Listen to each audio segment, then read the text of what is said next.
Di depan saya ada REDMI Pad 2 dan hari ini saya akan menunjukkan kepada Anda bagaimana cara mengaktifkan atau menonaktifkan pengisian otomatis sandi Google.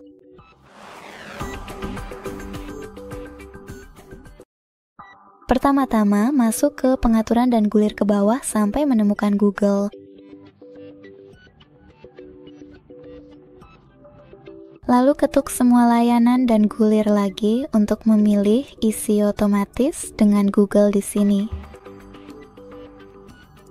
Sekarang gunakan tombol pengalih di samping gunakan Isi Otomatis dengan Google untuk menyalakan atau mematikannya. Terima kasih banyak sudah menonton. Jika kamu menikmati video ini, jangan lupa like, komentar, dan subscribe.